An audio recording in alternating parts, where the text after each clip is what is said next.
아버지와 아들은 누구신가? 첫 번째 시간입니다. 천국의 서기관은 아버지와 아들과의 관계성에서 예수님 자신께서 아버지라고 부르신 분은 누구신가? 라는 주제를 가지고 말씀을 나누고자 합니다. 오늘은 서론에 해당합니다.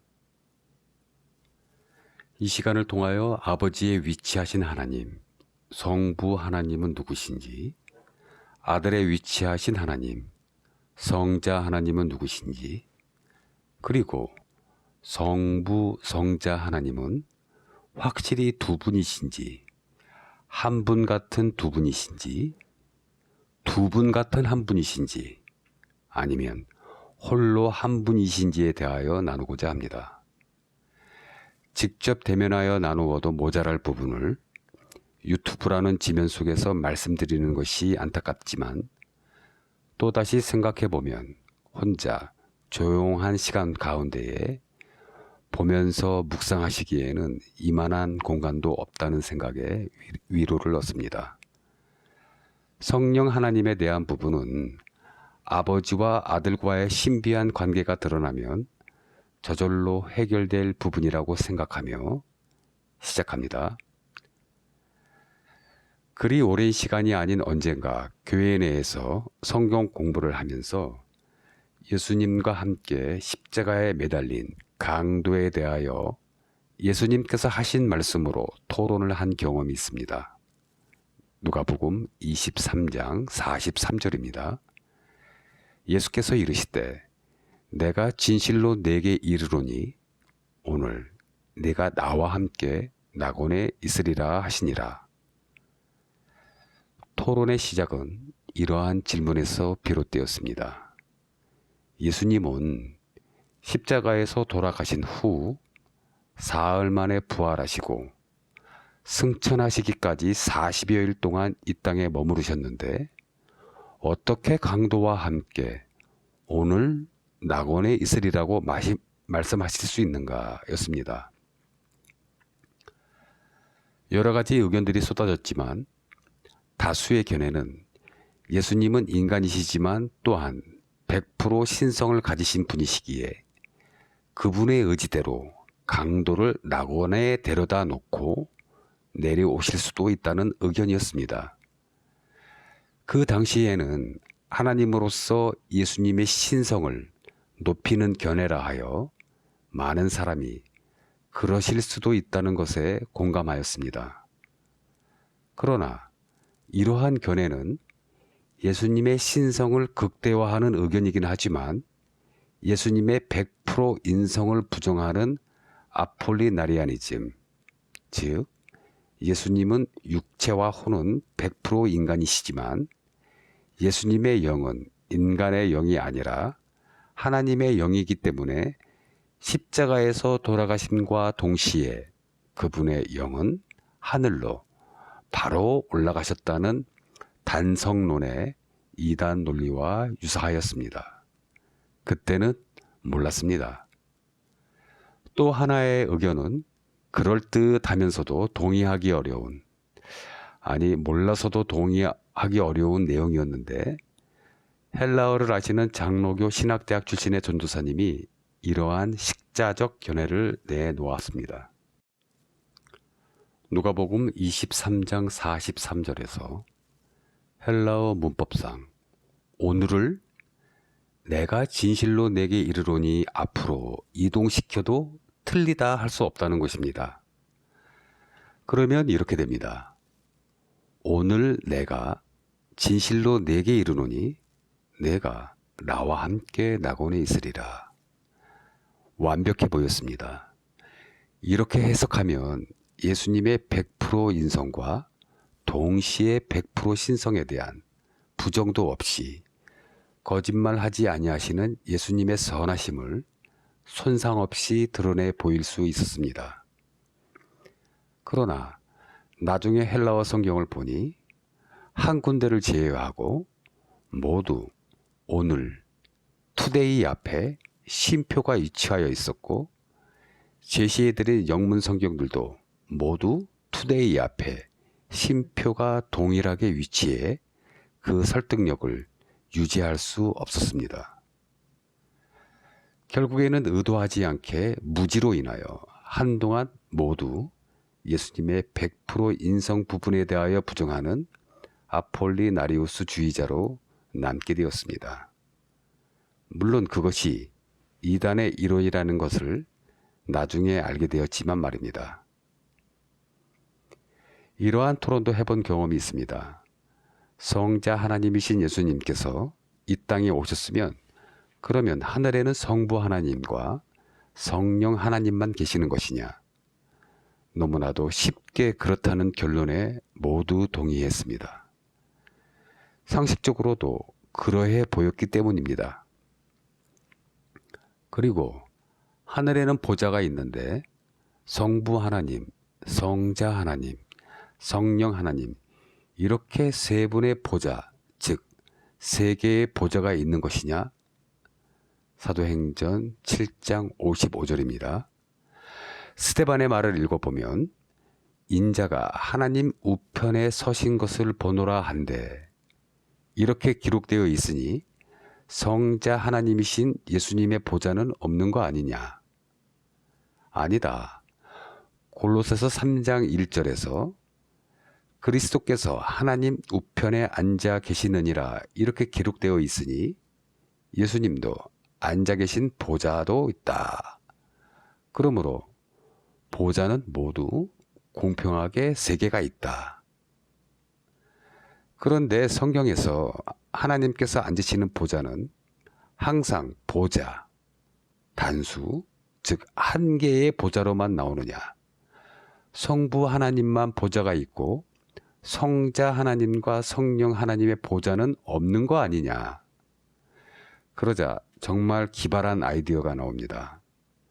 성경에 나오는 그 보좌는 우리가 일상적으로 의미하는 그 의자의 모양이 아니라 세 분의 하나님께서 마주보고 앉아 계시는 하나의 원탁을 의미하기 때문에 단수로 쓰인 것이다. 정말 하늘에 가서 보지 않고는 해결할 수 없는 난제들이었습니다. 그리고 스데반이 7장 55절에서 하나님의 영광과 및 예수께서 하나님 우편에 서신 것을 보고 이렇게 기록되어 있는데 성령 하나님은 왜 보이지 아니하신 것이냐? 그러자 어떤 분이 대답했습니다. 스데반이 이 말을 하고 있을 때 성령이 충만하였다고 하였으니 성령님은 스데반에게 임재해 계셨으므로 하늘에서는 안 보이신 거다. 참으로 합리적인 대답이었습니다. 이렇게 수많은 상상의 나래를 마음껏 펼쳤습니다. 그러나 결국 결론은 이렇게 맺었습니다. 성경은 너무나 신비하기에 다 알 수 없으므로 나중에 천국 가면 예수님께 여쭤보자. 모두 동의하고 더불어 이러한 질문을 떠올릴 수 있도록 하시고 대답하도록 자극하여 주신 하나님께 감사드렸습니다. 이렇게 무지로 인한 오해 속에서도 그것을 깨달음이라 하며 오해를 성령 충만이라 생각하고 살 수 있었던 것도 참으로 신기할 뿐입니다. 물론 모두 필요한 과정이었다고 생각합니다. 모두가 신학자가 될 필요는 없지만 이러한 의문과 궁금증은 어느 성경 공부 모임에서든지 나올 수 있는 아주 개연성 있는 질문들임에는 부정할 수 없을 것입니다. 그리고 성경에서 나오는 해결하지 못한 질문의 결론을 모두 신비로 남겨두고 더는 앞으로 나가지 못한다면 그것 또한 답답할 노릇입니다.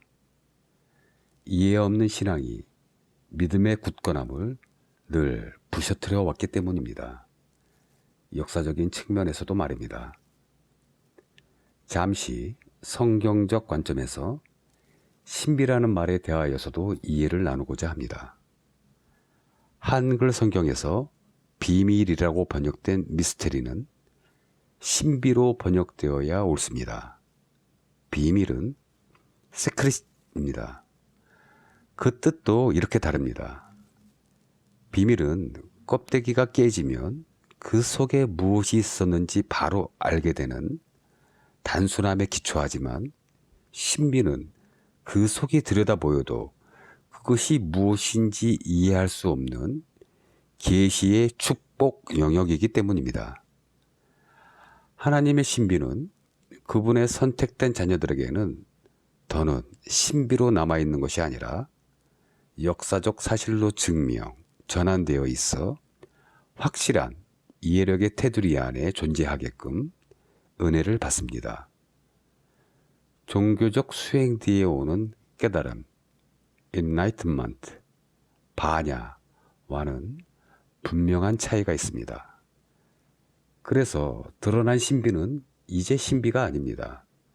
하나님의 자녀에게는 그 드러난 신비는 이해력으로 자리 잡고 중국에는 굳건한 믿음으로 서게 만드시는 복이기 때문입니다. 성령님도 그 신비에 대하여 막연한 느낌이나 감정 또는 무조건 믿는 차원을 뛰어넘어 눈에 보이는 것처럼 뚜렷이 알려주려고 하십니다. 골로새서 1장 26절입니다. 이 비밀은 만세와 만대로부터 감추어졌던 것인데 이제는 그의 성도들에게 나타났고, 영문 성경을 옮겨봅니다. 바로 그 신비는 시대들과 세대들로부터 숨겨져 온 것인데, 그러나 이제 그분의 성도들에게 뚜렷이 보이도록 만들어져 있습니다. 그래서 이렇게 뚜렷이 보이도록 만들어져 있는 그 신비를 더욱 완벽하게 이해하기를 원하시면서 또 이렇게 말씀하십니다. 골로새서 2장 2절입니다. 이는 그들로 마음의 위안을 받고 사랑 안에서 연합하여 확실한 이해의 모든 풍성함과 하나님의 비밀인 그리스도를 깨닫게 하려 함이니. 영문 성경을 옮겨봅니다. 곧 그들의 마음들이 사랑 안에서 서로 엮어져 있으면서 위로받게 하려는 것이요, 이해력의 충만함에 대한 모든 부요함들에까지, 즉 하나님의 신비, 아버지의 신비, 그리스도의 신비를 인정하는 데까지이니. 확실하게 이해해야 함은 물론이고 그 이해력도 풍부해야 한다고 말씀하십니다. 무엇을 이해해야 하는가? 즉 예수 그리스도께서 유대인 자신들이 하나님 아버지라고 불러왔던 그분이시라는 감추어진 그 신비에 대한 확실한 이해입니다. 이것을 이해하게 되면, 이해하게 되는 은혜를 받게 되면 골로새서 2장 3절처럼 그 안에는 지혜와 지식의 모든 보화가 감추어져 있느니라. 즉 성경 안에 감추어진 지혜와 지식이라는 모든 보화를 얻을 수 있는 열쇠를 잡게 되는 것입니다. 우리가 말하는 하나님은 신비하시다라고 하는 것은 하나님이 깊고 오묘하며 측정할 수 없는 지혜와 그 하시는 일에 대한 경외와 칭송을 의미하는 것이지, 우리가 하나님이 누구신지 그분의 정체성을 이해하지 못하는 차원에서 신비라고 부르는 것이 아닙니다. 모르기 때문에 신비하다고 말한다면 한길 속도 모르는 사람도 신비롭기는 매 한 가지입니다.